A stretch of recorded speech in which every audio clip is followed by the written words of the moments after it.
Muchas gracias, Leticia. Saludos cordiales y también a la Sociedad Bíblica de Perú, de Ecuador, a todas las sociedades bíblicas y a todos los estudiantes que en las diferentes partes y países de América Latina se encuentran.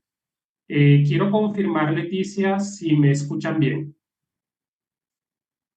Claro, Bueno, muchas gracias.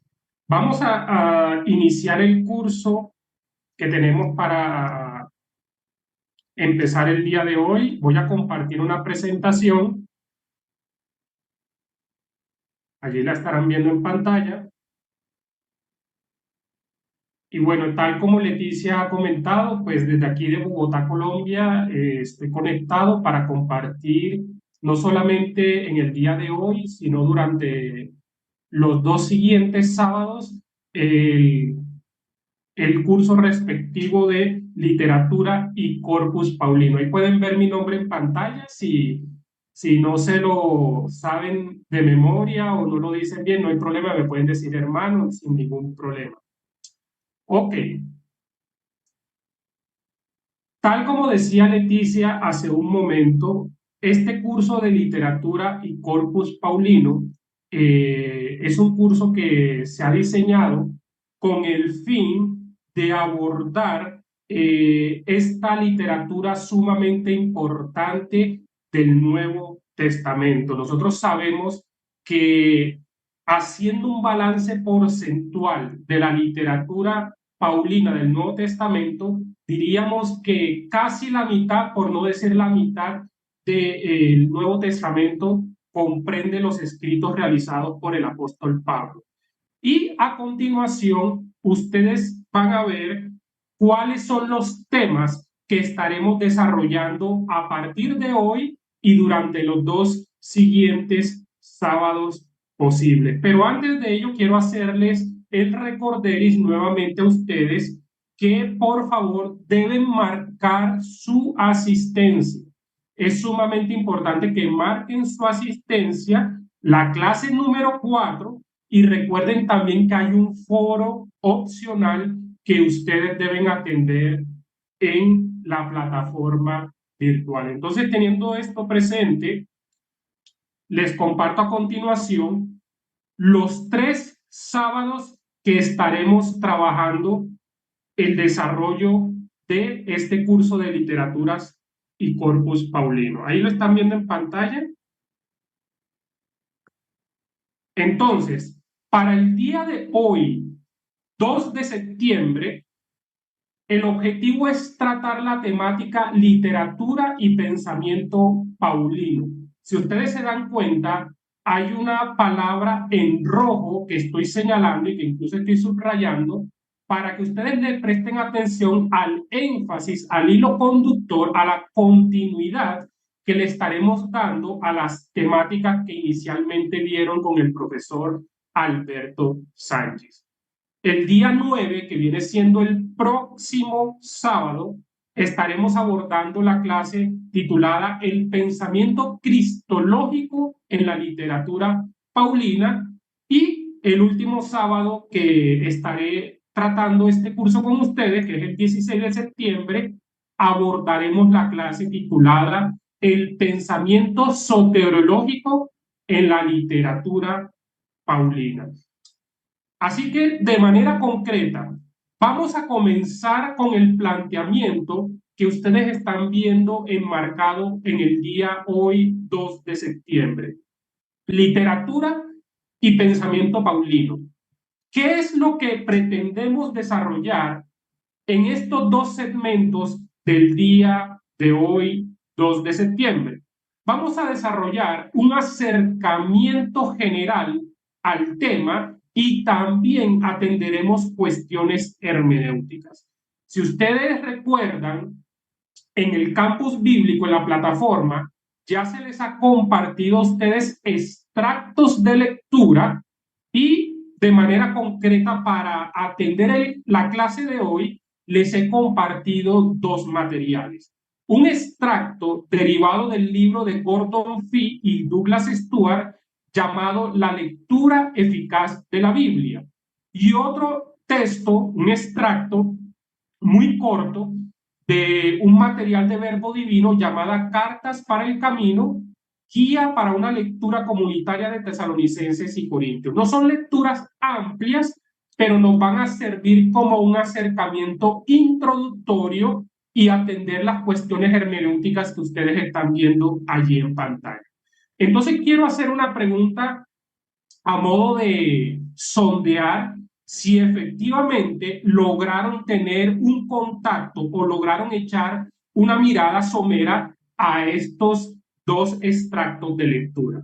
La primera sería, y basado en lo que ustedes han visto con el profesor Alberto en clases anteriores, ¿cuáles son las partes que constituyen el formato de las cartas paulinas? ¿Quién se anima aquí a plantearnos un recorderis o a decirnos, también basado en la lectura, porque ahí aparece, cuáles son los componentes que integra el formato de las cartas paulinas?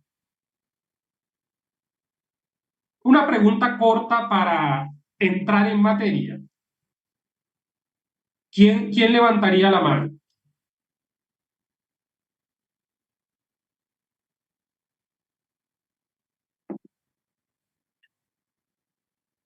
Bueno, aquí Rafael Mesa de Colombia, incluso de Cartagena, Colombia, me está diciendo aquí unos datos. Me está diciendo saludos, destinatarios, cuerpo de la carta, muy bien. Bueno, básicamente en el material que plantea Gordon Fee y Douglas Stewart, plantean que los formatos o el formato de las cartas paulinas está integrado por 6 partes o componentes. En primer lugar aparece el nombre del autor. Sabemos nosotros que en las cartas paulinas comienza diciendo yo, Pablo, apóstol de Jesucristo. También presenta los destinatarios o el destinatario de la carta, que es el segundo componente. En tercer lugar, saludos, un saludo que emite a los destinatarios, petición o acción de gracias. Esto es algo recurrente que vemos en las cartas paulinas. Damos gracias a Dios por sus misericordias. Ese es el punto número 4. El quinto, ya el texto en sí, donde el apóstol Pablo se encarga de atender cuestiones doctrinales y prácticas. Y en el número 6, que es el último componente, así como lo ha planteado el hermano Rafael, una despedida o saludo final.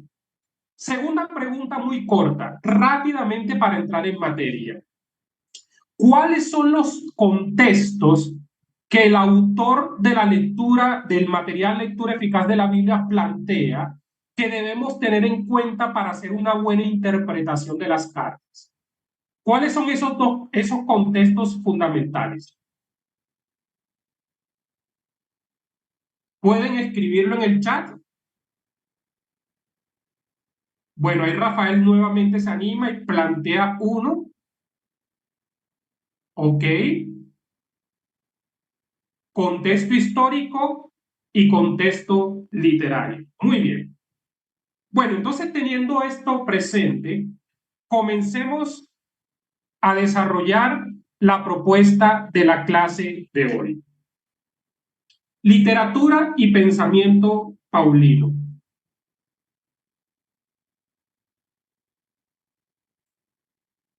Tal como hemos precisado en los temas que abordaremos durante los 3 siguientes sábados, vamos a estudiar el pensamiento paulino.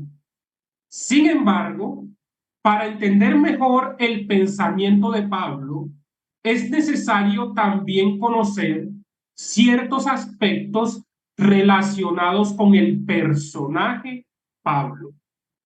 En Romanos capítulo 11, versículo 13, encontramos que Pablo se presenta a sí mismo como el apóstol de los gentiles. Esa es la forma como Pablo se presenta en Romanos capítulo 11, versículo 13, ya que es un hecho indiscutible que él, más que los demás apóstoles de Jesús, fue quien medió y difundió el mensaje de Jesús en el contexto o en el mundo no judío. Así que internamente vemos en el Nuevo Testamento que la manera en que se conoce a Pablo es como el apóstol de los gentiles.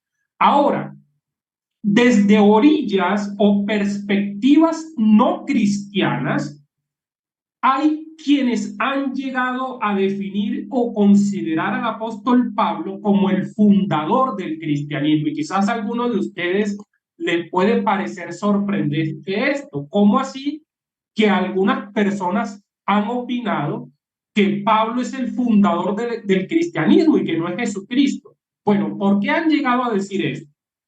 Porque el pensamiento cristiano, este es el argumento que tienen las personas que han llegado a afirmar esto, y es que el pensamiento cristiano se ha fundamentado o se ha derivado en gran medida en la literatura y en la teología que expone el apóstol Pablo. Así que hay personas que han llegado a sacar esta conclusión por el papel relevante que el apóstol Pablo ha cumplido dentro de la historia de la iglesia. Sin embargo, hay una salvedad que quiero hacer, una aclaración que quiero hacer antes de desarrollar el tema. Ustedes están viendo en esta lámina que logran ver en pantalla que dice el pensamiento paulino entre el judaísmo y el cristianismo. Es decir, nosotros vamos a comenzar en la clase de hoy a contrastar el pensamiento de este hombre, haciendo parte del judaísmo, y de Pablo ya en el contexto o en el ámbito del cristianismo. Pero antes de desarrollar el tema, quiero hacer una salvedad, y es la siguiente.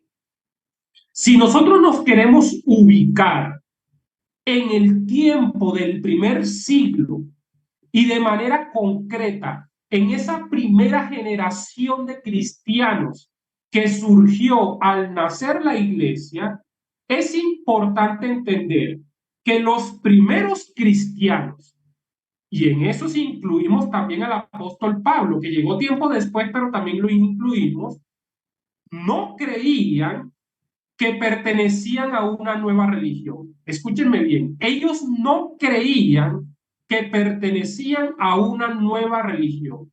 ¿Quiénes eran los cristianos de la primera generación?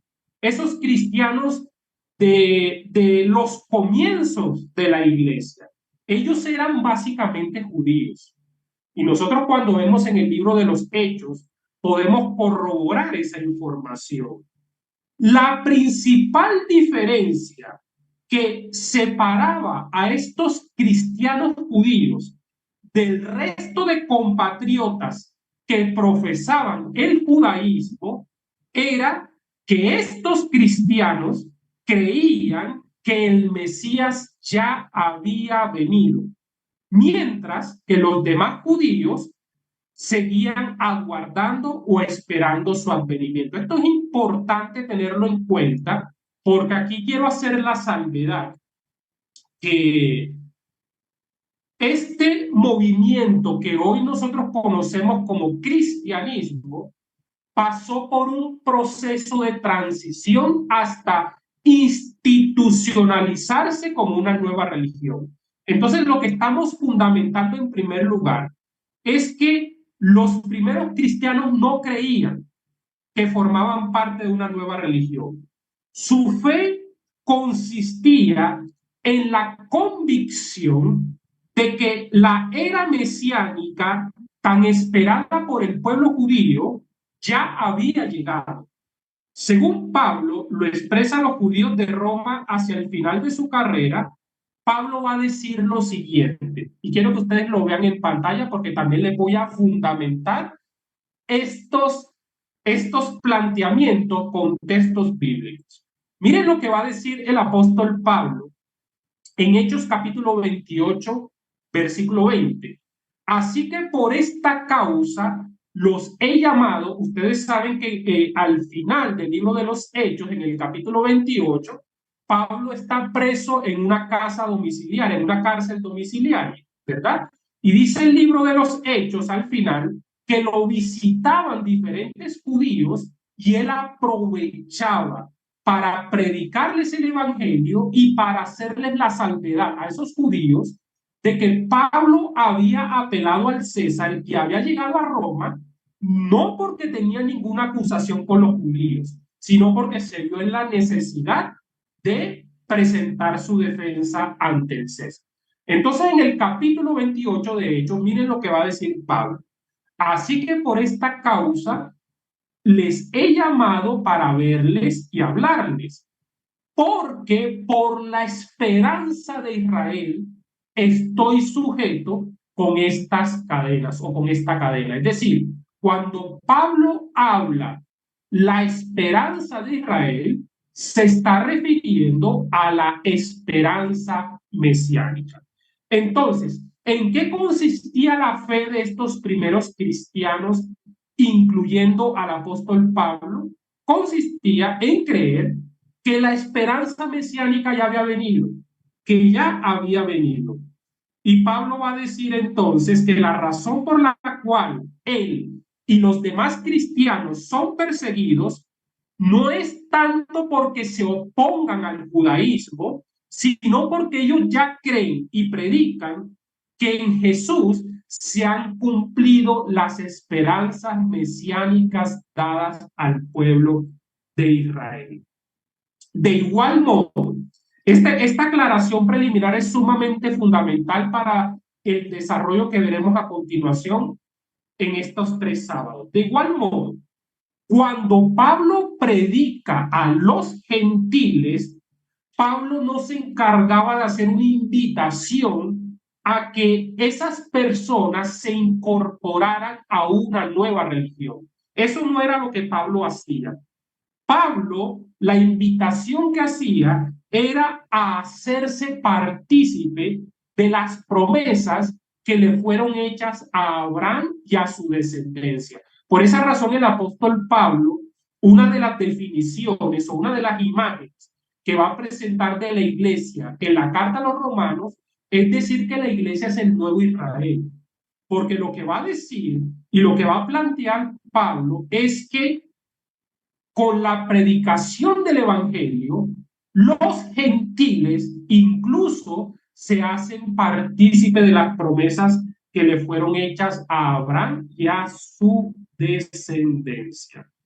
Así que esto es muy importante tenerlo en cuenta. El cristianismo, llamémoslo así, o la iglesia, no era una nueva religión, no era una nueva religión. Los cristianos no lo veían como una nueva religión. Pero aquí viene una pregunta. Si los cristianos, los que hacían parte de este movimiento llamado iglesia o de esta comunidad de creyentes, no lo veían como una nueva religión, la pregunta es, y lo voy a poner a reflexionar por unos 10 segundos, la pregunta es, el otro sector, es decir, el sector de los judíos no cristianos, de los judíos que formaban parte del judaísmo, ¿cómo veían a este grupo de judíos que decían que Jesús era el Mesías? ¿De qué manera lo veían? Aquí es importante entender y meditar. Miren lo que va a decir el mismo capítulo 28 del libro de los Hechos, pero ahora en el versículo 22. Pero querríamos oír de ti, van a decir los judíos que visitaron a Pablo, queríamos oír de ti lo que piensas, porque de esta secta nos es notorio que en todas partes se habla contra ella. Así que desde el punto de vista de los judíos no cristianos, el cristianismo era vista como una secta herética del judaísmo. Lo voy a decir una vez más. Era vista como una especie de secta herética, exacto, así como está diciendo Mari Lario, lo veían como una secta, como herejes, como blasfemos. Muy bien. Entonces, ¿esto por qué ocurría? porque nosotros debemos entender que el judaísmo del primer siglo no era una unidad monolítica, sino que estaba conformado por diferentes partidos o diferentes sectores que compartían diferentes opiniones. Esto se los corroboro también planteándoles los siguientes argumentos. Ustedes están viendo a continuación un excelente diccionario exegético del Nuevo Testamento, y este diccionario se encarga de plantear de manera concreta cuál es la palabra en griego que se utiliza a la hora de usar el término que nosotros tenemos en castellano como ser. Y es la palabra airesis, ¿verdad? Airesis. Entonces, ¿qué significa la palabra airesis? Aquí va a decir este diccionario exegético, de las 9 veces que se emplea el sustantivo en el Nuevo Testamento, 6 aparecen en el libro de los Hechos, donde el sustantivo se refiere a el partido de los saduceos, el partido de los fariseos, y ahí tienen las citas bíblicas que lo corroboran, y también se refiere a la secta de los nazarenos. ¿Sí se acuerdan ustedes que en el libro de los Hechos también se utiliza esa expresión? Eso aparece en el capítulo 24, versículo 5, 14, y de igual manera como lo vieron anteriormente en el versículo 22 de Hechos capítulo 28, donde se utiliza la palabra secta. Conforme al uso lingüístico que se hace de este término en Josefo y en otros autores de la antigüedad, se deduce que su significado es opinión de una escuela, escuela o partido, en este caso, partido religioso. Así que para ilustrarlo de manera gráfica, de una mejor manera, creo que lo podemos proponer con la siguiente lámina, y es: el judaísmo del primer siglo se concebía no como una unidad monolítica, sino como una religión que tenía internamente diferentes partidos o escuelas. Entonces, estaba esa pluralidad de tendencias donde estaba la secta de los fariseos, haciendo la claridad que para ellos en ese momento la palabra secta no significaba lo que para ahora nosotros significa o tiene una connotación negativa, y es como un grupo herético, como un grupo que hay que rechazar, que hay que repudiar y que no podemos aceptar. Entonces, se entendía como una pluralidad de tendencias el judaísmo, y estaba el partido de los fariseos, ahí lo podemos corroborar en Hechos 15:5, estaba la secta de los saduceos, digamos, esto eran las escuelas o los partidos oficialmente reconocidos. Pero yo les hice la pregunta: si los judíos cristianos no se veían a sí mismos como una nueva religión, sino que se veían como personas que creían que la era mesiánica ya había llegado, esta ilustración lo que nos muestra es los judíos no cristianos. Entonces ellos veían a estos cristianos como la secta de los nazarenos. Y lo puse así, con esa rayita rojita salteada, para que ustedes entiendan que la visión que los judíos no cristianos tenían de ellos era, sí, en un sentido negativo. Y es una nueva secta que nos está queriendo vender la idea de que este Jesús que murió crucificado es el Mesías, cuando de verdad nosotros no aceptamos eso. Ahora, para el apóstol Pablo, este concepto de airesis, este concepto de secta, ¿cómo lo va a ver Pablo? Es importante entender que para Pablo la iglesia no es una secta judía. Lo voy a volver a decir. Para el apóstol Pablo, Pablo no se va a ajustar a esta visión que los judíos no cristianos pretenden plantear. Y es decir, Están los saduceos, están los fariseos oficialmente reconocidos, pero estos nazarenos no los aceptamos, los vemos como heréticos. El apóstol Pablo va a decir, nosotros no aceptamos esa idea, la iglesia no es una airesis, no es una secta judía, y Pablo va a utilizar por esa razón el término secta dos veces, pero lo va a utilizar sí con un sentido peyorativo. Y ahí lo están viendo en 1 Corintios 11:18 y en Gálatas 5:20, donde el apóstol Pablo va a utilizar en Corintios el término en paralelo con la palabra cismata, es decir, cisma, los que causan división. Y nosotros sabemos que en Gálatas 5:20 se propone una lista de vicios de las obras de la carne, dentro de las cuales también está la palabra airesis, que tiene que ver con causar divisiones o partidismos que causan divisiones. Entonces, hago esa salvedad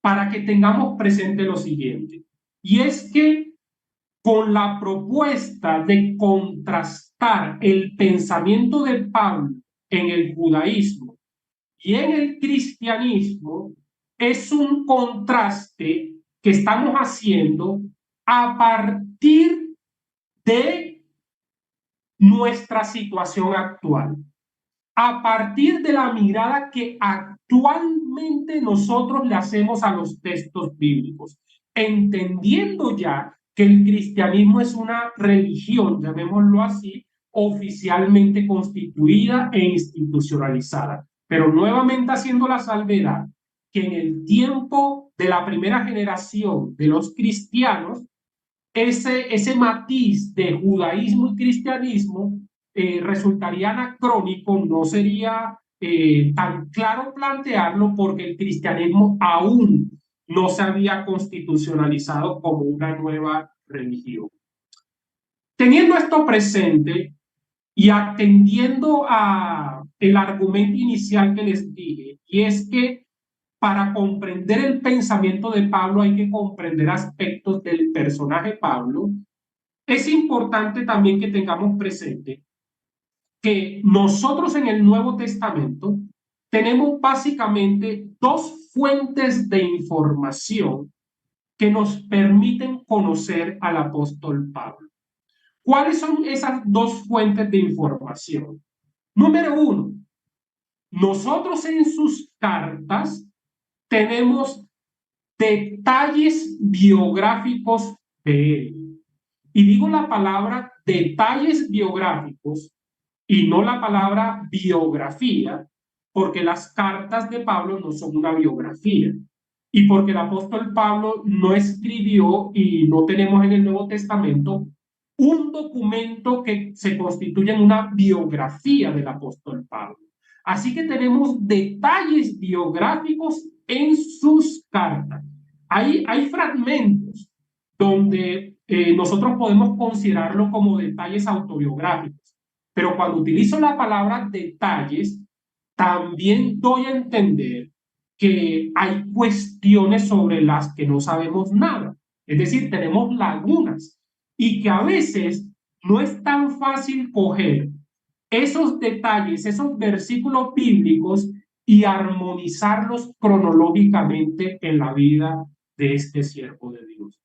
Y hay una segunda fuente de información que tenemos en el Nuevo Testamento y es el libro de los Hechos. Sabemos que a partir del capítulo 7, versículo 58, se empieza a hablar y a mencionar al apóstol Pablo, pues que en ese primer momento, en 7:58, lo que se va a presentar es que un joven llamado Saulo estuvo consintiendo y acompañando cuando se dio el martirio de Esteban. Teniendo esto presente, entonces comencemos. Atendiendo el punto número uno que están viendo en la lámina, y es Pablo y su pensamiento en el judaísmo. ¿Qué podemos decir de Pablo y de su pensamiento en el judaísmo? Grosso modo, podemos decir que Pablo era un hombre religioso devoto y miembro de un importante partido religioso de su tiempo y versado en las escrituras y en las tradiciones judías. Entonces allí tienen, sabemos nosotros los textos bíblicos, pero no está de más mencionarlo, que en Filipenses capítulo 3, versículos 5 al 6, Pablo mismo va a argumentar que él era un defensor celoso de la ley cuando formaba parte de las filas del judaísmo. Y también en Gálatas capítulo 1, versículos 13 y 14, va él mismo a afirmar que era un defensor celoso de las tradiciones de sus antepasados. Conocemos también a la luz de pasajes en Filipenses que su genealogía, él mismo va a decir que era de la tribu de Benjamín, que fue circuncidado al octavo día, y eso muestra la rápida adscripción que tuvo él a las costumbres judías por parte de sus padres. ¿Qué más podemos decir? Sabemos nosotros a la luz del libro de Hechos, capítulo 22, que Pablo fue formado en Jerusalén a los pies del célebre Gamaliel, un importante maestro de su época, y esto prueba las profundas relaciones que el apóstol Pablo tenía con el judaísmo palestino, conjuntamente con la afirmación de Filipenses 3:6, donde va a decir que él era del partido de los fariseos. Ok,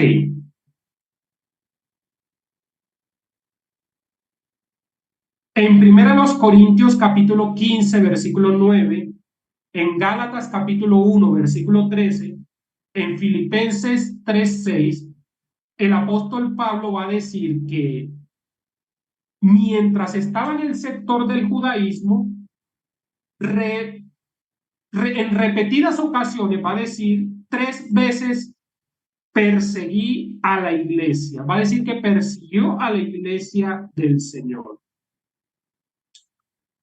Ahora, en relación a este segundo planteamiento, a este contraste de Pablo y su pensamiento en el cristianismo, ¿qué podemos decir?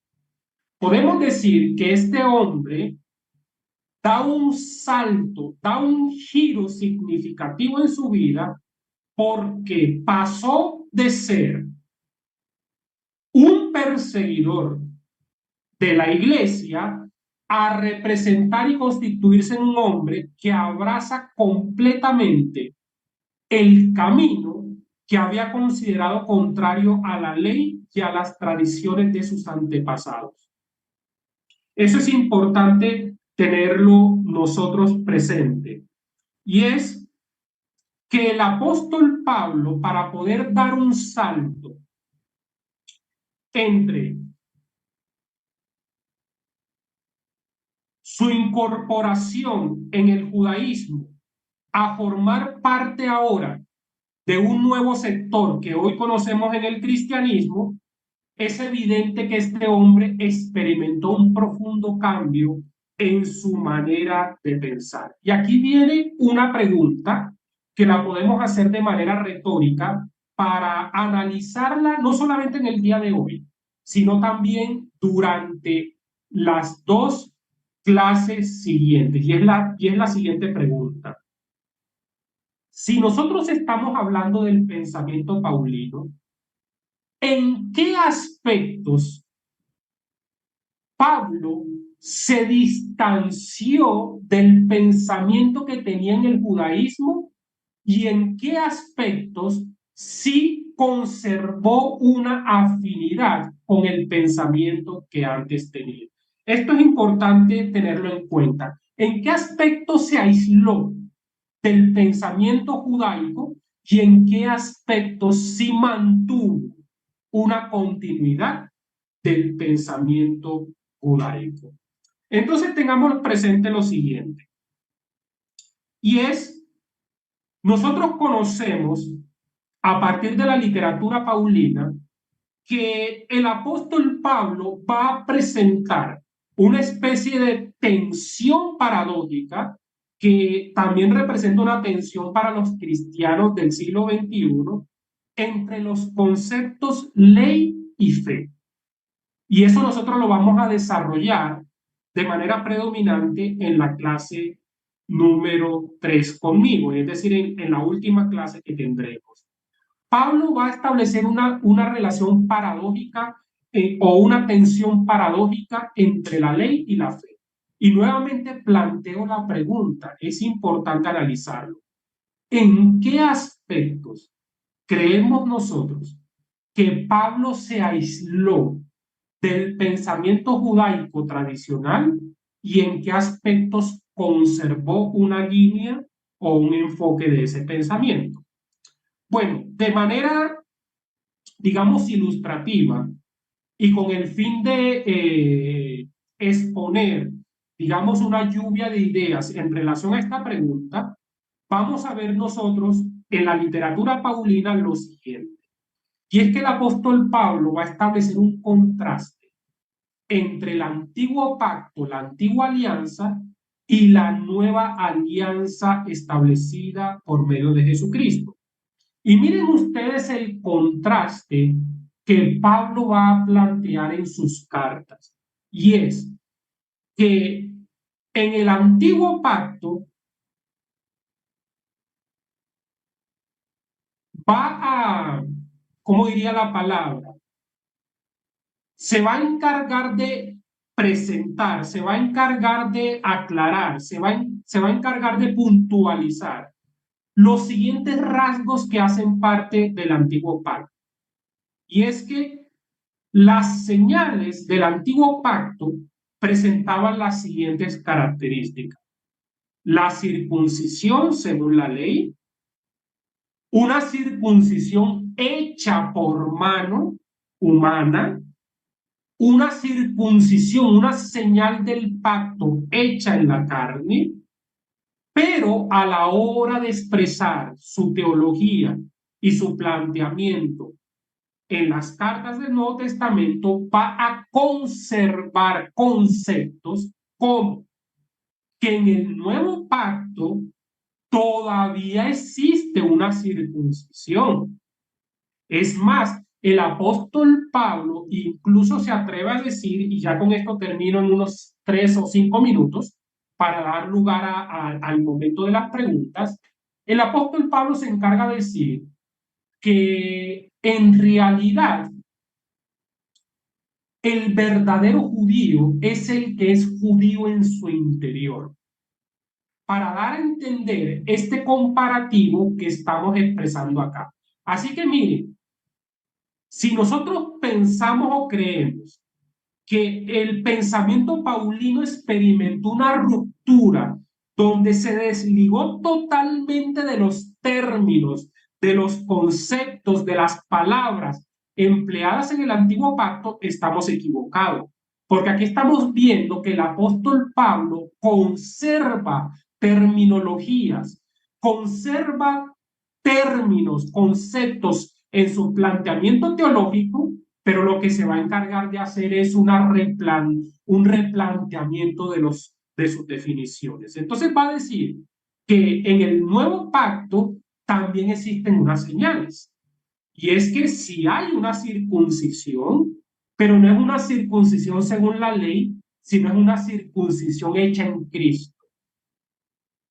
De manera comparativa, también aclara Pablo que esta circuncisión no la hace un ser humano, no es una circuncisión hecha por mano humana, sino es hecha por el Espíritu de Dios. Y es una circuncisión que se realiza en el interior y en el corazón de cada uno de los creyentes. Termino con la siguiente lámina y esta nos permitirá detenernos en este primer momento para luego dar lugar a una socialización entre ustedes y las preguntas que puedan surgir. A continuación, ustedes están viendo un libro muy común dentro del ámbito evangélico de este autor de este teólogo del siglo XX llamado George Ladd, que fue quien fue un ministro bautista y fue profesor de exégesis del Nuevo Testamento y de teología en el Seminario Teológico de Fuller, Pasadena, California. Entonces, George Ladd va a decir en este libro llamado Teología del Nuevo Testamento lo siguiente. Y aquí viene el argumento que nos va a permitir profundizar el estudio en el segundo momento que tendré. Va a decir George Ladd lo siguiente. Una diferencia importante entre Saulo el fariseo, entre ese primer Pablo que hacía parte del judaísmo y el apóstol Pablo, es su forma de entender a la persona de Jesús. Es su forma de entender a la persona de Jesús. Entonces, George Ladd nos está diciendo con este planteamiento que este hombre llamado Pablo experimentó un cambio en su manera de pensar en relación a la persona de Jesús. ¿Por qué? Porque como fariseo y al igual de aquellos que formaban parte del judaísmo, de los que no eran cristianos, sabemos que veían a la persona de Jesús como un falso profeta, como un falso Mesías, como una persona que no aceptaban como el enviado, como el Mesías enviado por Dios. Así que me detengo acá porque en el siguiente momento que tendremos después de esta pausa, entraremos a profundizar qué fue lo que llevó a que Pablo cambiara de manera radical su manera de entender a la persona de Jesús. Así que si hay preguntas en este momento, pueden levantar su mano. Aquí estoy viendo que Cristian Vázquez levanta su mano y las personas que nos están ayudando en la parte técnica darán lugar a que les habiliten y puedan proponer sus preguntas. Tres preguntas. Cristian, el pastor Juan Carlos y también Alex Cera. En Buenos ese orden. días, hermano. Mi consulta es justo sobre esta forma de pensar, este cambio en la forma de entender a Cristo. ¿En qué Perdón, ¿quién está momento? hablando? Cristian. Cristian Sí, Vázquez. dale. Sí. Mi consulta es sobre esa forma de entender a Cristo. ¿En qué momento se comenzó a cambiar o a desviar esta forma en la que los judíos al inicio conceptualizaron o pensaron que iba a venir Cristo? Sabiendo que, por ejemplo, el libro de Malaquías fue escrito solo hace unos siglos antes de Cristo. Entonces, ¿desde cuándo, si es que se sabe, se comenzó a crear este mal concepto de cómo vendría Cristo?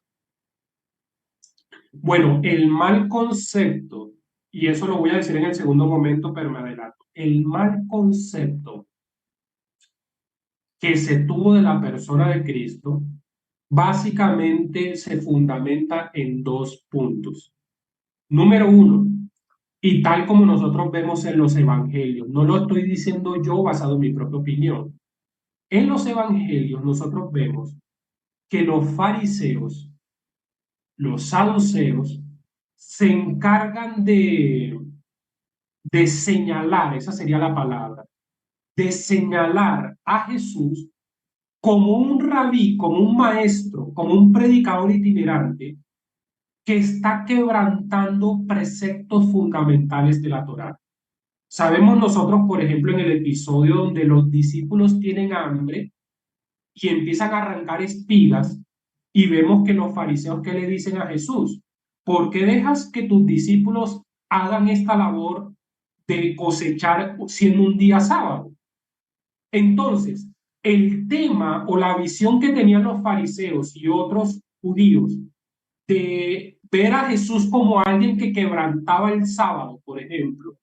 En una ocasión también Jesús estaba en la sinagoga, había un hombre con una mano tullida y dice los evangelios que para tentarle le dijeron, este hombre está enfermo, ¿qué vas a hacer? ¿Lo vas a sanar?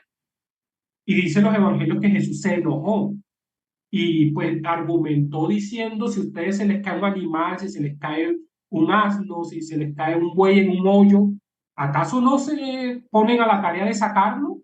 Entonces, en primer lugar, la descalificación que van a tener de la persona de Jesús como Mesías es porque lo van a ver como un predicador que quebranta el día sábado, que quebranta preceptos fundamentales de la Torá, a la vista de ellos, ¿no? Pero también otro argumento que ellos utilizan para descalificarlo es la forma como muere, es la forma como muere. Porque aquí me voy a adelantar a algo que tengo aquí en la presentación, y es que el apóstol Pablo va a decir en 1 Corintios capítulo 1 que para los judíos el mensaje de la cruz es tropiezo, es escandaloso. ¿Y por qué es escandaloso? Porque ellos no concebían que ese Mesías, que ese gran líder, iba a morir de una manera tan vergonzosa como finalmente le pasó a Jesús. Así que esos básicamente son los argumentos que tuvieron ellos para descalificarlo. Pastor Juan, Alex, Claudio y José van a plantear la pregunta. Si no alcanzo a atenderla en este momento, en el desarrollo de la segunda parte, me encargaré de atenderla. ¿Listo? Profesor, en relación a lo que estamos discutiendo en esta conversión, podríamos interpretar que esta metanoia que ocurrió en el pensamiento de Saulo a Pablo, lo podemos identificar o interpretar con lo que ocurrió en su camino a Damasco y su recuperación en la casa de Judas, que nos presenta Hechos capítulo 9 de los versículos 3 al 6. Habrá una gran conexión en esto. Bueno, ahí lo estás viendo a continuación. Claro que sí, Pastor Juan. Podemos decirlo como usted también lo está señalando y precisamente lo está respondiendo, que el encuentro con el Cristo resucitado da un vuelco radical a la vida y al pensamiento de Pablo. Y esto, para el caso del pastor Juan y también para todos, me permite también afirmar lo siguiente. Me llama la atención cómo esa metanoia, ese cambio de mentalidad radical, porque este hombre era un profundo perseguidor, y al ser perseguidor de la iglesia era porque estaba convencido que esta secta había que extirparla, había que erradicarla. Pero me llama la atención que este hombre, siendo un versado en las escrituras judías, lo que cambió de manera radical su pensamiento no fue el participar en un momento donde escuchó la predicación cristiana o donde polemizaba y debatía con predicadores cristianos, sino que fue un encuentro experiencial. Y digo la palabra y no me da miedo decirla como teólogo, ¿no? Un encuentro experiencial con el Cristo resucitado. Entonces, es el acontecimiento de Pablo en el camino a Damasco, pastor, tal como usted lo ha comentado, el, el, el encargado de producir el cambio tan radical en el pensamiento de Pablo. ¿Listo? Pero todos vamos a seguir tratando la temática. Alex, Alexi, sea. Sí, por favor. Buenos días, Dios les bendiga. Buenos días. En ese punto que usted tocó acerca de las sectas o grupos representativos en la época de Jesús, usted mencionó fariseos y saduceos.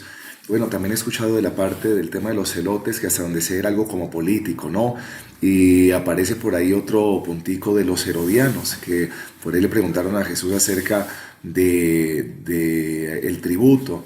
Y ahora, bueno, con la secta de los nazarenos, como se le conoció inicialmente, me gustaría saber, profe, qué grupos habían religiosos en la época de Jesús, aparte de pronto de estos dos preponderantes que usted mencionó, fariseos y saduceos, quienes eran considerados como grupos religiosos de la época. Gracias, profe. Vale, claro que sí. No mencioné el caso de los herodianos, porque los herodianos tendríamos que identificarlo más que todo como un partido, como un partido político. O sea, es un grupo más que todo inclinado hacia la parte política. Y como el nombre mismo lo dice, herodianos, quiere decir que eran partidarios de que Herodes fuera rey sobre ellos, ¿ya? En el caso de los celotes es igual.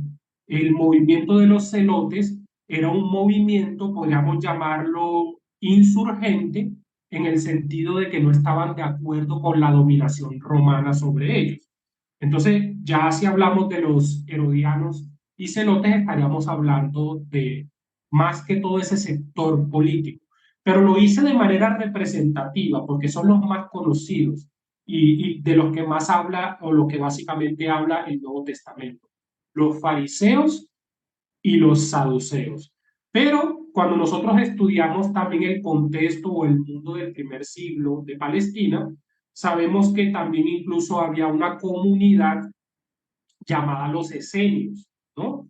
Y se ha, digamos, desarrollado literatura sobre este grupo llamado los esenios y hasta qué punto el pensamiento de los esenios influyó en la vida de hombres como Juan el Bautista, como Jesús mismo y como los primeros cristianos.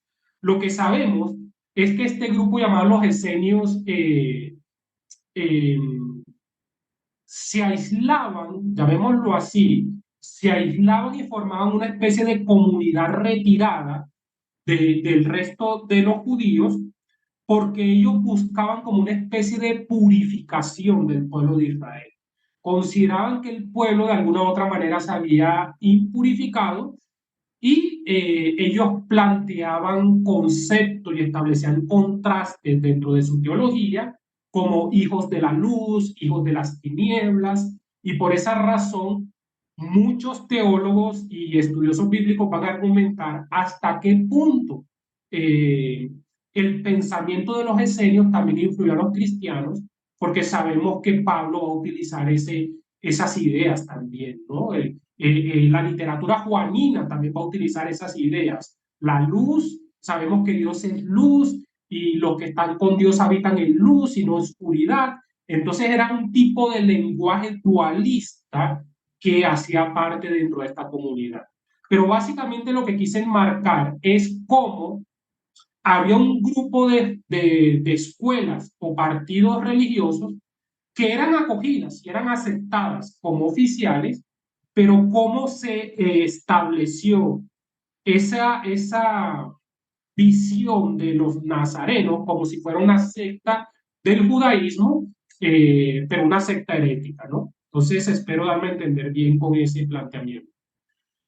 José Romero, Claudio, quiero que los dos planteen la pregunta, porque lo que voy a hacer es continuar con el desarrollo del tema y yo veré la manera como, digamos, eh, encaminar la propuesta de esta segunda parte para responder lo que ustedes quieren preguntar. José. Maestro, ¿qué tal? Muy buenos días. Buenos días. Bueno, ya buenas tardes. Bueno, maestro, con respecto a la circuncisión, en sí el concepto que Pablo estaba dando no era nada nuevo. En Deuteronomios 10:16 también está el argumento de que se debe de circuncidar el corazón y no endurecer vuestra cerviz, dice la palabra, ¿no? Entonces, era un concepto que los fariseos lo habían omitido, lo habían olvidado. ¿Cuál era el concepto? Bueno, interesante pregunta y espero desarrollarla más en las próximas clases. Pero permíteme, José, y lo voy a plantear como una idea para despertar la curiosidad de ustedes.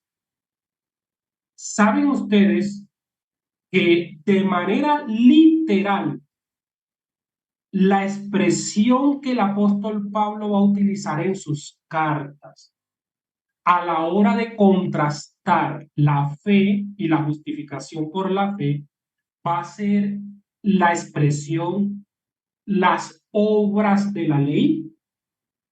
Otra vez lo voy a decir. Pablo contrasta la justificación por la fe con la frase las obras de la ley. Y me llama la atención, José, y para todos también, que no solamente Pablo dice o contrasta la ley con la fe. Pablo no dice la ley con la fe, sino que utiliza la expresión obras de la ley. ¿Por qué razón Pablo no se conforma con decir simplemente la ley, sino que utiliza la expresión las obras de la ley? Porque lo que Pablo se encarga de cuestionar es que el judío profesante incurrió en observar las obras de la ley, pero perdiendo de vista el espíritu de la ley. Voy a decirlo otra vez, y esto que les estoy diciendo es sumamente importante para que entiendan el pensamiento paulino. Pablo lo que va a cuestionar literalmente en su teología es que el judío cayó en observar las obras de la ley, perdiendo de vista el espíritu de la ley. Entonces voy a retroceder, porque tu pregunta, José, es sumamente importante y te me adelantaste a lo que voy a hacer en próximas clases, pero no hay problema, porque lo que vamos a hacer es ahondarlo en las siguientes clases. José va a decir de manera concreta por qué razón en Deuteronomio se habla de que en realidad el corazón debe estar circuncidado. ¿Y qué es lo novedoso que Pablo va a plantear en su teología? Lo que Pablo va a plantear en su teología va a decir es lo siguiente. No tiene valor espiritual observar las obras de la ley si no se entiende que en últimas y en realidad lo que procuraba la ley era la observancia y la acogida del espíritu de la ley. Y yo creo que eso mismo nos pasa a nosotros los cristianos. ¿De qué me sirve practicar el rito de la oración si yo no practico la oración de corazón? ¿De qué me sirve practicar el rito ceremonial de ir un domingo a un templo, a una iglesia, y con eso creo que cumplí mi deber religioso, mi deber cristiano, si yo no voy con una actitud de corazón a que la palabra de Dios predicada me transforme y me cambie? Entonces mira que eso mismo, esa lógica, también es aplicable para nosotros como cristianos. ¿De qué me sirve a mí decir que yo he leído o que leo la Biblia si a la hora de la confrontación de mi pensamiento con las ideas bíblicas yo no acepto que la Biblia me cambie y me transforme? Entonces lo voy a decir nuevamente.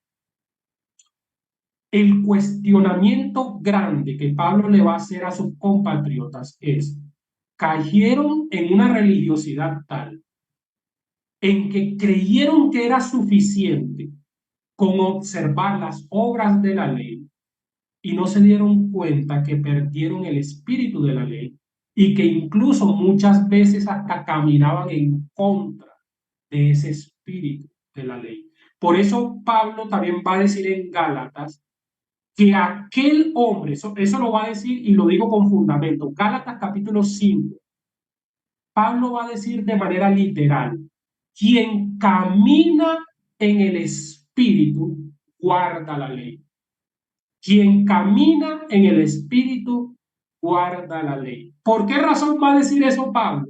Porque está guardando el espíritu de la ley. Está guardando la intención última de la ley.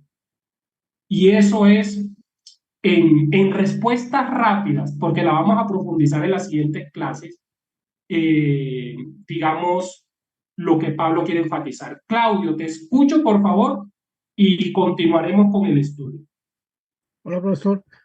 Saludos. Es muy breve. Saludos. La respuesta que usted le dio a don Juan Carlos Rodríguez es la que yo buscaba. Así que muchas gracias. Súper, Claudio, gracias. Gracias. Bueno, entonces De nada. continuamos diciendo lo siguiente. Y esto yo lo quiero decir con mucho respeto. Entendiendo, claro está, que cuando nosotros en el ámbito cristiano hablamos del tema de las experiencias, entendemos claramente que las experiencias están supeditadas a interpretaciones subjetivas, están supeditadas a fanatismo, están supeditadas a, bueno, a que nosotros atribuyamos experiencias eh, como experiencias que nos pueden llevar a cometer grandes equivocaciones. Lo tengo claro eso. Pero también creo que en el ámbito cristiano nosotros no le debemos tener miedo ni rechazo a la hora de hablar del tema de las experiencias. ¿Por qué digo eso? Porque me llama la atención otra vez cómo el acontecimiento de Pablo en el camino a Damasco, es decir, el encuentro con el Cristo resucitado, marcó una radical transformación de este hombre de Dios. Y si nosotros creemos como cristianos en el Cristo resucitado, también debemos conservar el concepto y la idea de que ese encuentro experiencial, aunque Cristo no se nos aparezca a nosotros como se le apareció a Pablo, es un encuentro sumamente vivo, real, no solamente teórico, real para los creyentes del siglo XXI. Así que, siguiendo este hilo de pensamiento y contrastando al planteamiento que había hecho el teólogo George Ladd, en esta ocasión vemos a un obispo católico llamado Pierre, bueno, no sé muy bien leer su apellido, ustedes lo están viendo ahí en pantalla. En este material de Verbo Divino va a decir lo siguiente este obispo católico, que por cierto, un hombre versado que estudió en la Universidad de Jerusalén y que también hizo estudios en el Instituto Pontificio Bíblico de Roma. Va a decir en este cuaderno bíblico lo siguiente: de todos los acontecimientos de su agitada vida, Pablo no tendrá como fundamental más que el de su encuentro con Cristo el camino a Damasco. Es decir, Pablo no va a tener como su experiencia fundamental más que el de su encuentro con Cristo en el camino de Damasco.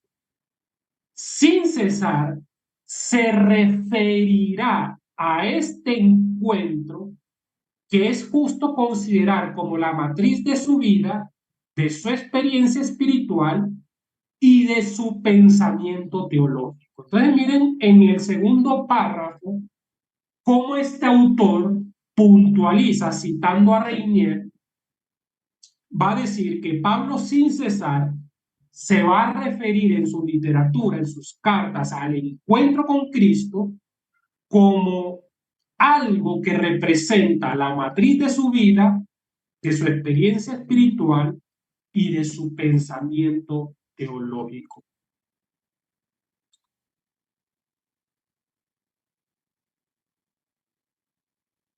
Así que,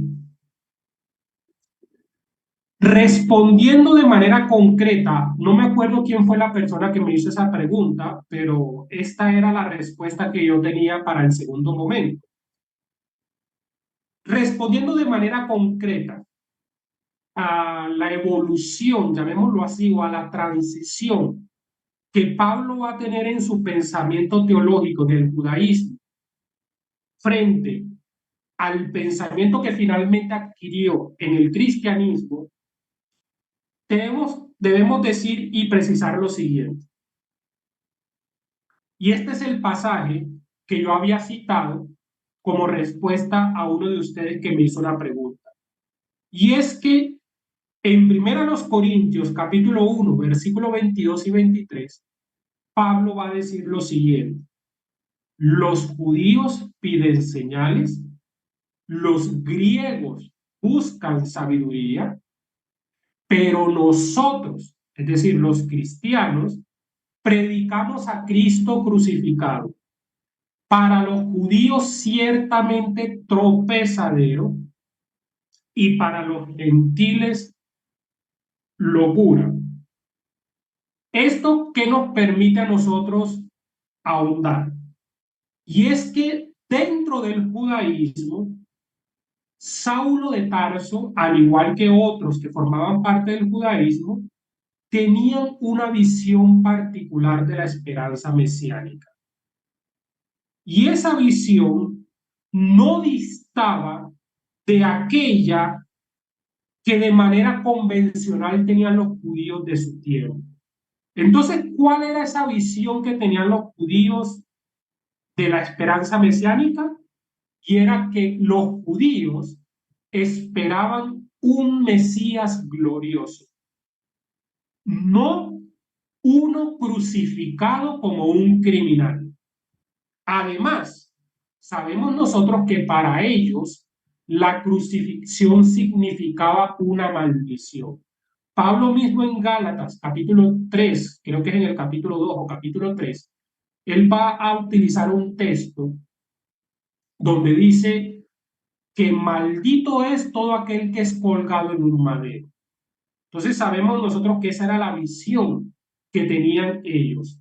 Entonces el Cristo crucificado es escándalo para los judíos y es locura para los paganos, porque la cruz es una señal de debilidad. Y anunciar un Mesías crucificado era anunciar un Mesías sin poder, carente de gloria, sin nada que los pudiera atraer a ellos. Y por esa razón era un escándalo y era un tropiezo para ellos. ¿Por qué razón para los gentiles era locura? Porque para ellos un líder crucificado, un Mesías crucificado, era una enseñanza carente de belleza, carente de virtud, porque ellos podían pensar, ¿cómo un hombre que fue así de castigado podría ser un maestro de sabiduría y mostrar un camino de sabiduría?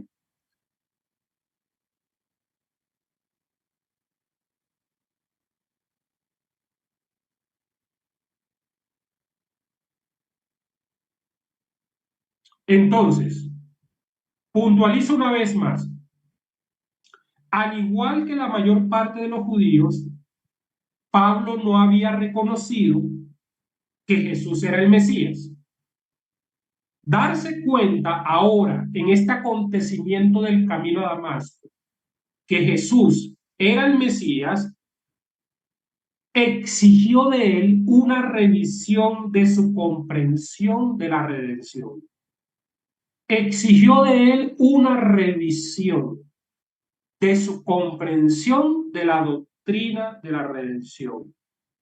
Una revisión en torno a la comprensión de la persona del Mesías y una revisión en torno a la comprensión de la obra del Mesías. Y eso es lo que nosotros vamos a tratar a continuación. Es lo que vamos a tratar a continuación. Ustedes en pantalla están viendo un pasaje que es el pasaje que aparece en Hechos capítulo 17, versículos 1 y 3. Y mientras yo tomo aquí un poco de agua, ¿alguien de ustedes me puede ayudar con la lectura bíblica de ese pasaje? ¿Quién levantaría la mano? Pastor Juan. Dice así estos textos. Pasando por Anfípolis y Apolonia, llegaron a Tesalónica, donde había una sinagoga de los judíos.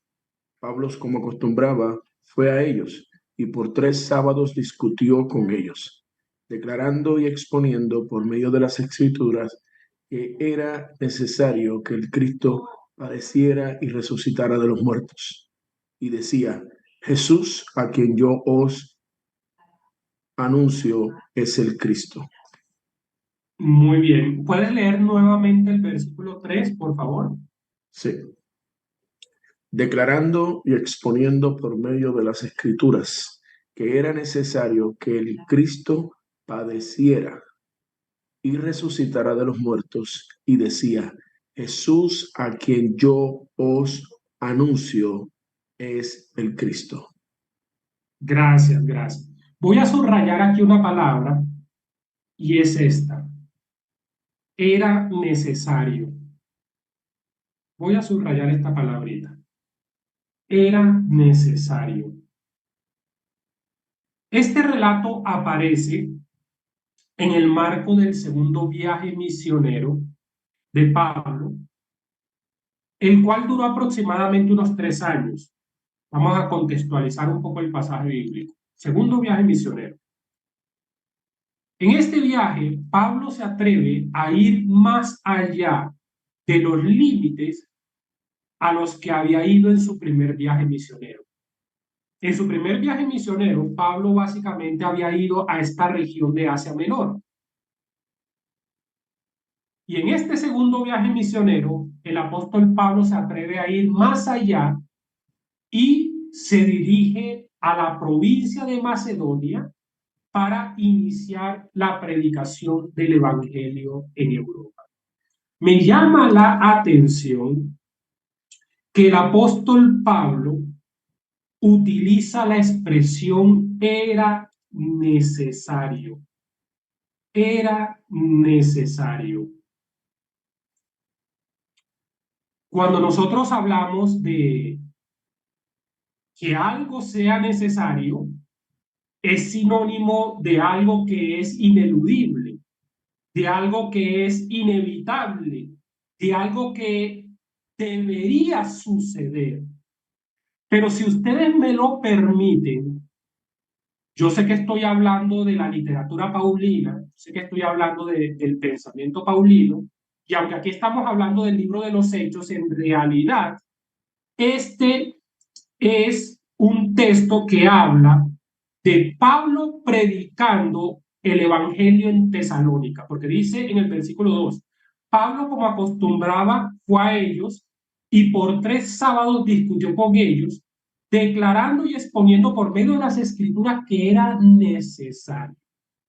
¿Sabían ustedes que Jesucristo mismo utilizó la palabra era necesario, o que para él era necesario morir? Porque aquí estamos viendo en la predicación bíblica, estamos viendo 2 cosas que eran necesarias para el Mesías. Una, va a decir Pablo, era necesario que el Cristo padeciera, ese es lo primero que va a señalar, y en segundo lugar va a decir, era necesario que el Cristo resucitara. Entonces lo voy a señalar acá, que el Cristo padeciera y que el Cristo resucitara. Entonces comienzo diciendo, no solamente la predicación apostólica utilizaba la expresión era necesaria, el mismo Jesús la utilizó. Mateo capítulo 16, versículo 21, luego de que Pedro confesara de que Jesús es el Mesías, va a decir el texto de Mateo lo siguiente en boca de Jesús. Desde entonces comenzó Jesús a declarar a sus discípulos que le era necesario ir a Jerusalén y padecer mucho a mano de los ancianos, de los principales sacerdotes y de los escribas, y ser muerto y resucitar al tercer día. Así que, miren, en Mateo les estoy presentando argumentos bíblicos. En Mateo 16:21 se utiliza la expresión era necesario. Marcos capítulo 8, versículo 31 dice: Jesús comenzó entonces a enseñarles que era necesario que el Hijo del Hombre sufriera mucho y fuera desechado por los ancianos, por los principales sacerdotes y los escribas, y que tenía que morir y resucitar después de 3 días. Así que estamos viendo que la misma idea se utiliza en Mateo, se utiliza en Marcos. Aquí viene la pregunta, ¿será que Lucas y Juan también lo llegarán a decir? Bueno, Lucas capítulo 24, versículos, así como le está señalando Rafael, versículos 25 al 27 dice: Entonces él les dijo: insensatos y tardos de corazón para creer todo lo que los profetas han dicho. ¿No era necesario que el Cristo padeciera estas cosas y que entrara en su gloria? Y comenzando desde Moisés y siguiendo por los profetas, les declaraba en todas las escrituras lo que de él decía. Y también vemos que en los versículos 44 y 47 de Lucas 24 dice: Luego les dijo: estas son las palabras que les hablé estando aún con ustedes, que era necesario que se cumpliera todo lo que está escrito de mí en la ley de Moisés, en los profetas y en los salmos. Entonces les abrió el entendimiento para que comprendieran las escrituras y les dijo: está escrito, y así fue necesario que el Cristo padeciera y resucitara de los muertos al tercer día, y que se predicara en su nombre el arrepentimiento y el perdón de los pecados en todas las naciones, comenzando desde Jerusalén. Y ahora viene la pregunta, ¿será que habrá un texto en Juan que también le dé este hilo de continuidad a la predicación apostólica? Capítulo 20, versículos 6 al 9, dice lo siguiente: Luego llegó Simón Pedro tras él, entró en el sepulcro y vio los lienzos puestos allí y el sudario que había estado sobre la cabeza de Jesús, no puesto con los lienzos. Permítame aquí y conecto un momento el computador, sino enrollado en un lugar aparte. Entonces entró también el otro discípulo que había venido primero al sepulcro y vio y creyó, pues aún no habían entendido la escritura. Y miren lo que dice a continuación, que era necesario que él resucitara de entre los muertos.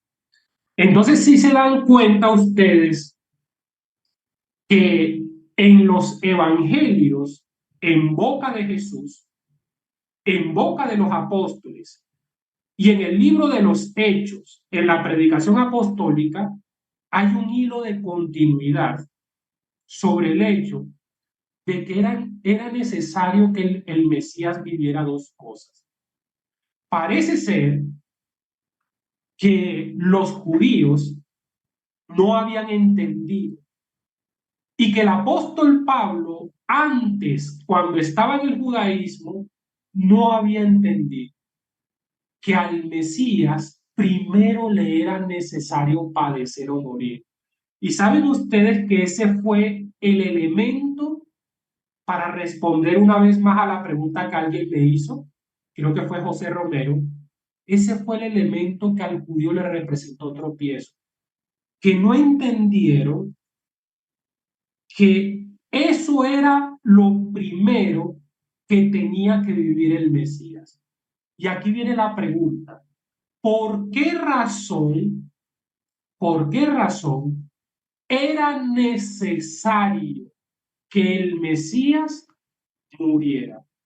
A la luz de la predicación paulina y a la luz del pensamiento paulino, ¿qué nos va a decir el apóstol Pablo sobre por qué era necesario que el Mesías padeciera la muerte? A mí me gusta ser práctico y se lo voy a decir de manera práctica de la siguiente manera. Esto le pasó al Mesías, es decir, morir en la cruz, para que no nos tuviera que pasar a nosotros. Pablo va a decir en su teología que la paga del pecado es muerte, que la paga del pecado es muerte. Entonces, también va a decir el apóstol Pablo, y quisiera por favor pedirle el favor a dos personas que me ayuden buscando los siguientes pasajes. Dos personas diferentes. Una persona me va a buscar Primera los Corintios, capítulo 15, y vamos a leer de los versículos 1 al 3, y otra persona me va a buscar, Fernando, lo vas a leer, por favor. Y otra persona me va a buscar Segunda los Corintios, capítulo 5, versículo 21.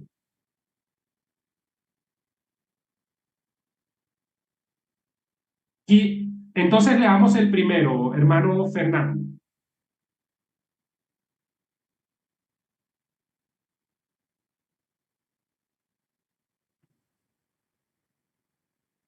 ¿Se escucha? Sí, ahora sí. Me quedé pegado en 1 Corintios, ¿cuál es el versículo?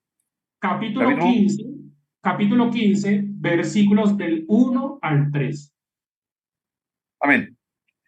Dice, además os declaro, hermanos, el evangelio que os he predicado, el cual también recibisteis, en el cual también perseveráis, por el cual asimismo, si retenéis la palabra que os he predicado, sois salvos, si no creísteis en vano, porque primeramente os he enseñado lo que asimismo recibí, que Cristo murió por nuestros pecados conforme a las Escrituras. Gracias. Gracias, hermano Fernando. Entonces estamos viendo en este pasaje un primer elemento. ¿Por qué razón era necesario que el Mesías muriera? Porque Pablo va a decir en su pensamiento teológico que el Mesías murió no por sus pecados, sino por nuestros pecados. Y eso nos lleva a la afirmación de que eso le pasó al Mesías para que no nos tenga que pasar a nosotros. El Mesías muere para que la paga del pecado, que es la muerte, no la tengamos que sufrir nosotros. Segunda los Corintios 5:21, ¿quién lo va a leer?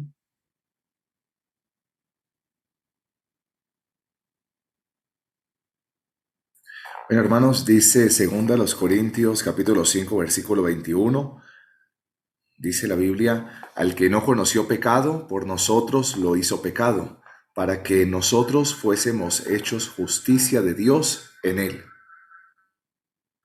¿Saben cómo podríamos parafrasear ese texto, Alex? Y para todos, al que no conoció pecado, por nosotros lo hizo pecado. Lo podríamos parafrasear en estos términos. Al que no cometió pecado, por nosotros Dios lo trató como si fuera un pecador. O sea, cuando nosotros vemos la crucifixión de Jesús, es un entendimiento de que Jesucristo, en esa experiencia de muerte, fue tratado como un pecador. Entonces, la teología paulina, que llevó a tener a reevaluar el pensamiento sobre el Mesías que va a entender ahora, que eso le pasó a él para que no nos tenga que pasar a nosotros. Y ahora yo entiendo por qué en su predicación ellos van a decir que era necesario. Era necesario. Cuánta fascinación da uno comprender en términos sencillos por qué razón era necesario que el Cristo padeciera. Que el Cristo padeciera. Escúchenme bien lo que les voy a decir. Sabemos nosotros que en las cartas de Pablo, sobre todo en Primera a los Corintios, él va a utilizar una expresión y es la palabra de la cruz, para hacer referencia a el distintivo que tenía su predicación. Pero sabemos nosotros, con todo lo que venimos explicando, que la hermenéutica paulina de la cruz, es decir, de la muerte del Mesías, es lo que provoca una ruptura con el pensamiento del judaísmo. Es lo que provoca una ruptura. Porque ahora Pablo va a entender que la muerte de la cruz no es un motivo de escándalo, no es un motivo de tropiezo. Es más, hasta él se atreve a decir que es motivo de salvación para todo aquel que cree, ¿no? ¿Por qué razón? Porque la cruz es el lugar de victoria definitiva de Cristo sobre el pecado y sobre la muerte. ¿Sí se dan cuenta del giro del pensamiento de Pablo? El judío que no cree en Jesús ve a ese hombre que murió crucificado y dice, eso es un escándalo, porque nosotros creemos en un Mesías glorioso. Y nada de glorioso tiene un hombre muerto en una cruz. Pero ahora Pablo va a entender, era necesario que él primero pasara por eso. En 2 Corintios capítulo 3, Pablo va a afirmar que esta verdad escritural es algo que está velado, que está encubierto para los judíos. Él utiliza esa expresión, tienen un velo y por esa razón no pueden comprender el mensaje de la cruz. Frente a ese argumento, entonces, ¿qué es lo que Pablo va a proponer? Pablo lo que va a proponer, que al igual de lo que le pasó a él, el velo desaparece. Escúcheme bien, el velo desaparece cuando una persona experimenta un encuentro con el Cristo resucitado, tal como él lo experimentó en el camino a Damasco. Y sabemos nosotros que cuando hablamos del encuentro con el Cristo resucitado, no es que de manera literal lo vayamos a experimentar como le pasó a Pablo, pero es un encuentro que nos lleva a la convicción de que es real, de que Cristo vive y que verdaderamente Él es el Mesías. Ok, ahora yo les dije a ustedes, y en estos últimos minutos quiero entrar a hablar de este segundo elemento. Yo les dije a ustedes que en primer lugar era necesario que el Cristo padeciera. Y ya explicamos por qué. Otra vez, no se les puede olvidar, a Cristo le pasó la muerte para que a nosotros no nos tenga que pasar la muerte como paga del pecado. Pero ahora viene la pregunta, ¿por qué era necesario que Él resucitara? Hay un título que la predicación apostólica y sobre todo el apóstol Pablo va a utilizar a la hora de referirse a Jesús. ¿Saben cuál es ese título que va a utilizar él? Pablo llama al Cristo resucitado el primogénito de entre los muertos. ¿Alguien de ustedes me puede ayudar buscando Hechos capítulo 26, versículo 23? Hechos capítulo 23, capítulo 26, versículo 23.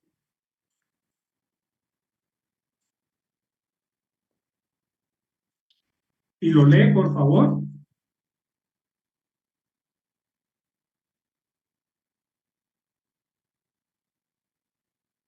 Léalo desde el 19 hasta el 23, por favor.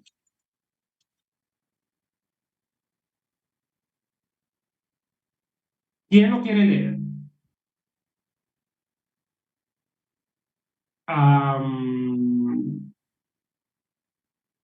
Hermano José.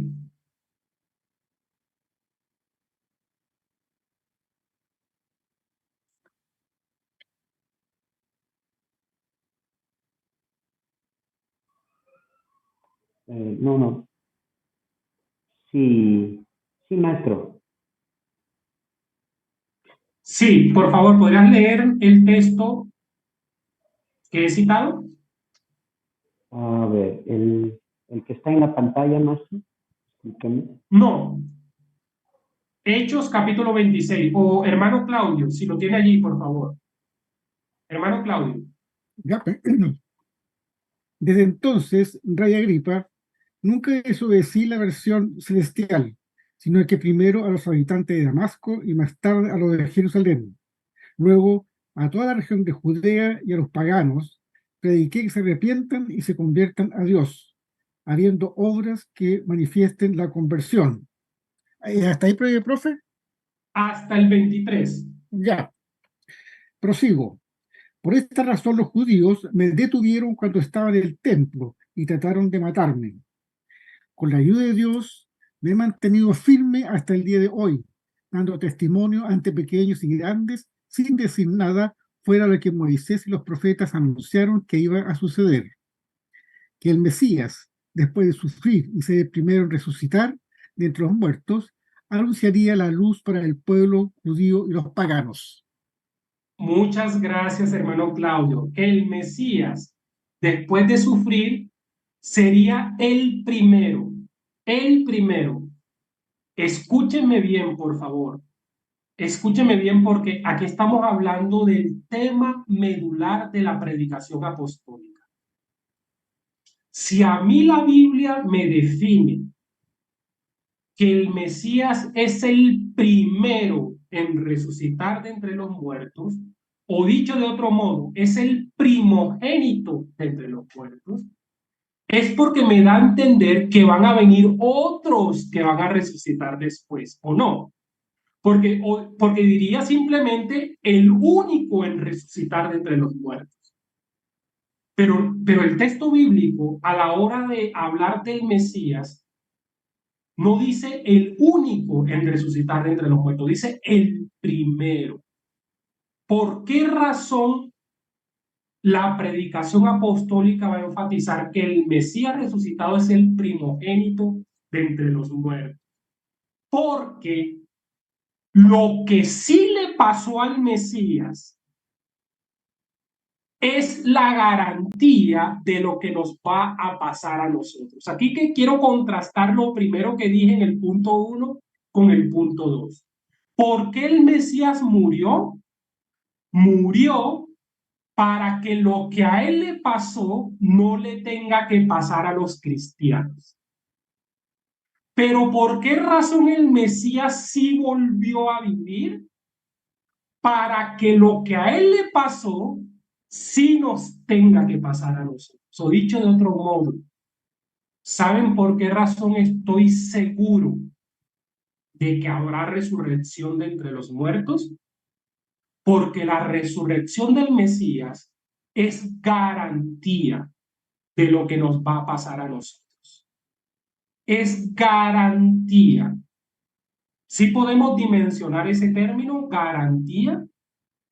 Cuando uno compra algo y le dicen garantizado, es algo que se da por hecho. Ahora viene la pregunta. Cuando se habla en la Biblia de la resurrección del Mesías, ¿qué significa esa experiencia? Quiero hacer la siguiente salvedad. Nosotros vemos en el Antiguo Testamento y vemos en el Nuevo Testamento hombres, personas, que de manera milagrosa experimentaron resurrección. Es bien sabido, por ejemplo, el profeta Eliseo, que fue usado por Dios y resucitó muertos, ¿no? Incluso hasta un muerto tocó los huesos del profeta y se levantó del sepulcro. Y también conocemos en el Nuevo Testamento que Jesús resucitó a Lázaro. Pero tiempo después, Lázaro volvió a morir, ¿o no? Él tuvo que morir en algún momento de su vida. Quiero que me escuchen, por favor. Y yo vi que Paula levantó la mano. Paula, para darte lugar a tu participación, porque vi que levantaste la mano, tú me podrías leer un pasaje que está en Romanos capítulo 6, versículo 9, y con esto voy terminando. Romanos capítulo 6, versículo 9, por favor.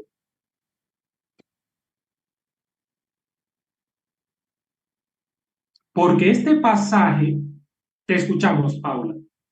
Si le ayudan a activar el micrófono a ella. Amén. Romanos capítulo 6, versículo 9, ¿cierto? Sí. Ya. Sabiendo que Cristo, habiendo resucitado de los muertos, ya no muere, la muerte no se enseñorea más de él. Léelo nuevamente, por favor. Ya. Sabiendo que Cristo, habiendo resucitado de los muertos, ya no muere. Hasta La allí. muerte, ya. Hasta allí. Habiendo resucitado de los muertos, ¿y qué dice a continuación? La muerte no se enseñorea más de él. Y dice también la expresión ya no muere. Ya no muere. En palabras sencillas, estimados estudiantes, escúchenme la definición de lo que significa la resurrección del Mesías. En palabras sencillas, no me voy a complicar con tecnicismos teológicos. La resurrección del Mesías significa la superación definitiva de la muerte. Superación definitiva de la muerte. Y si yo pudiera anotar esa palabra, ¿saben dónde colocaría o subrayaría con un marcador o colocaría una raya de énfasis? En la palabra definitiva. La superación definitiva de la muerte. Ahora entiendo que era necesario que el Mesías resucitara porque exactamente lo mismo que le pasó a él es lo que nos va a pasar a nosotros. Dios nos va a llevar a los creyentes a una experiencia de superación definitiva de la muerte. Entonces, por esa razón, Él es el primogénito y Él es la garantía de lo que nos va a pasar a nosotros. Así que, habiendo planteado esto, todas estas ideas, termino con esta última lámina para decir lo siguiente. Esto es como una síntesis final para que lo tengamos presente. Nosotros, a la hora de hablar de las fuentes del pensamiento paulino, debemos tener presente que Pablo utilizó 3 fuentes para plasmar sus ideas y su teología en sus cartas. Y aquí están esas 3 fuentes. Las enseñanzas doctrinales de la Iglesia en sus primeros siglos, o en sus primeros años, perdón, el Antiguo Testamento y la revelación especial del Espíritu Santo. Tengo en mi reloj ya las 12:50, justo para dar lugar, Leticia, a que invirtamos estos últimos minutos en preguntas, también que compartan alguna apreciación, cómo les ha parecido esta primera clase conmigo, y sin más, pueden levantar sus manos y las personas que nos están ayudando con el soporte técnico les permitirán que activen sus micrófonos y así entraremos a responder a las preguntas.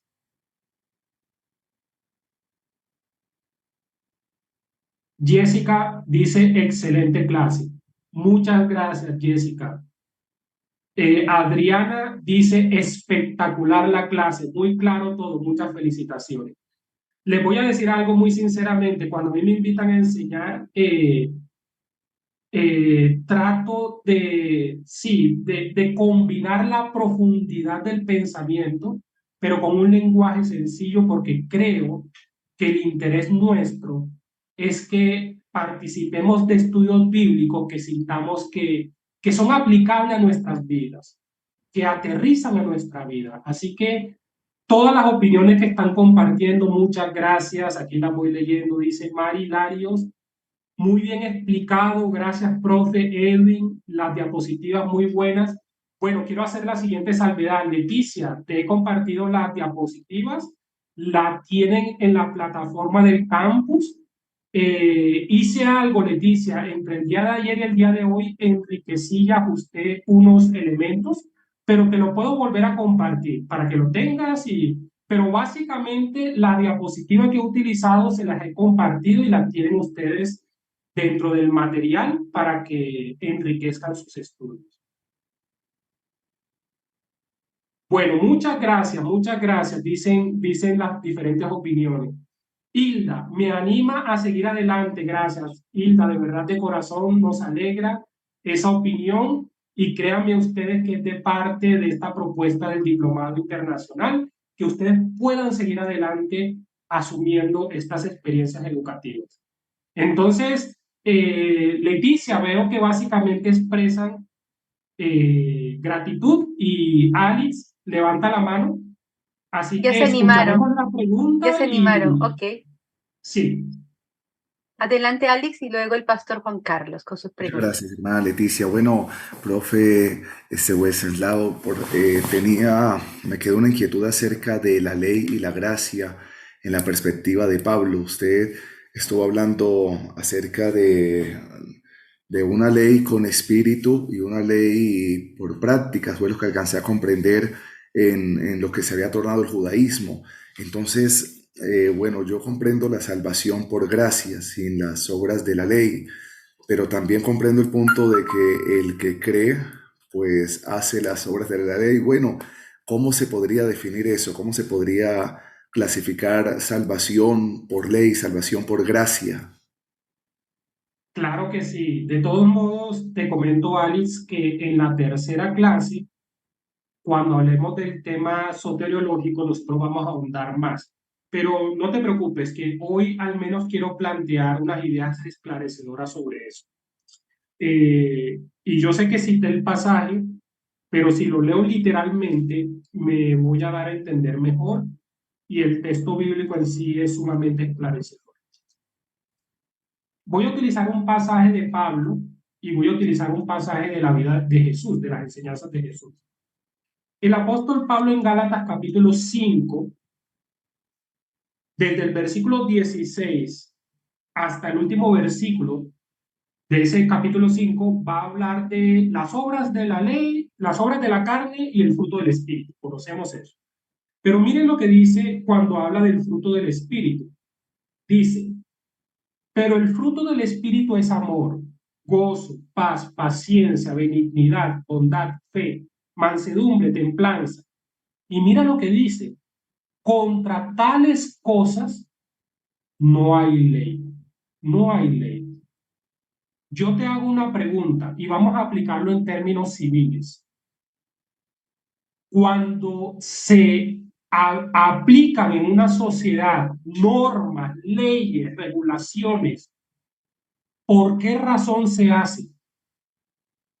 La razón por la cual existen leyes es porque se presupone que si al ser humano no se le pone ese cerco de normatividad, el ser humano va a cometer o va a realizar esas acciones.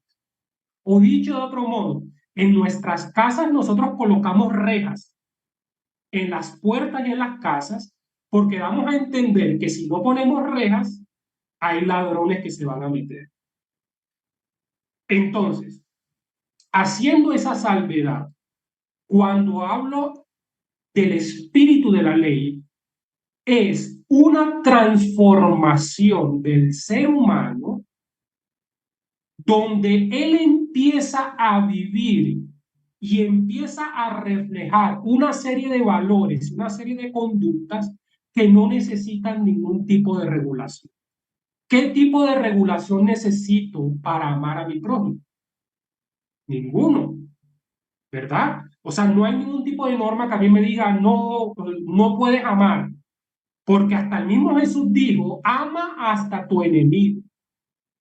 Entonces, cuando una persona practica el amor, la paz, la paciencia, el gozo, la benignidad, la fe, todos estos valores del espíritu, está cumpliendo lo que en últimas Dios espera que el ser humano practique. Por el contrario,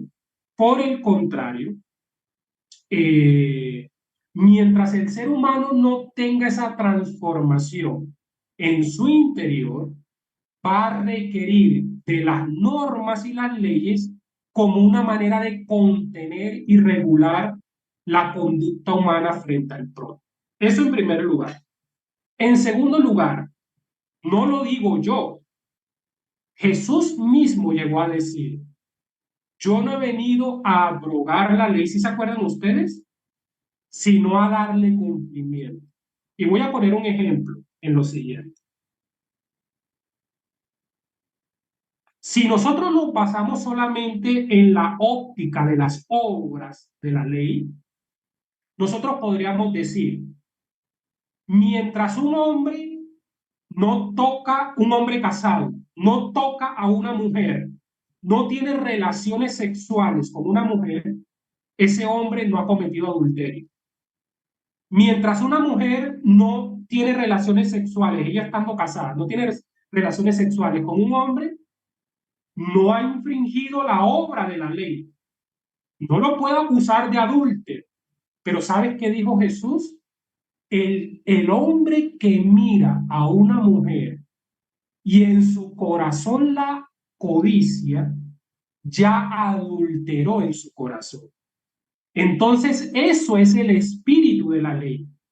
El espíritu de la ley es que no solamente busca rectificar el comportamiento del ser humano, sino que busca rectificar el pensamiento del ser humano. Busca llevarme a que yo diga, no, yo no cojo esto, yo no robo esto, porque me da vergüenza después que me llamen ladrón.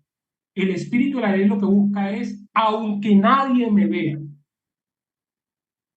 yo lo hago porque Dios está provocando en mí una nueva naturaleza, ya me ha hecho un nuevo hombre, una nueva mujer. La obra de la ley, por el contrario, va a decir, si nadie me vio, nadie me puede llamar adúltero. Pero el espíritu de la ley va a decir, aunque nadie te haya visto, si tienes tu mente llena de codicia sexual a otra persona, ojo, porque ahí estás infringiendo el espíritu de la ley. Entonces, ¿sí me di a entender con este ejemplo, Alex? La palabra obra tiene que ver con una acción visible. Pero el espíritu, cuando hablamos del espíritu de la ley, nos estamos refiriendo a las motivaciones interiores que tenemos. Entonces, una persona puede decir, yo me pongo de rodilla en la iglesia, yo hago ayuno, pero es para que me vean. Para que me vean, ahí estoy haciendo la obra. Pero si yo oro o yo ayuno y nadie lo sabe, aunque nadie me ve, yo estoy practicando el espíritu de la ley. Sobre eso profundizaremos más. ¿Listo? Leticia, muchísimas gracias por el apoyo. A todos los que están en la parte logística, un saludo cordial.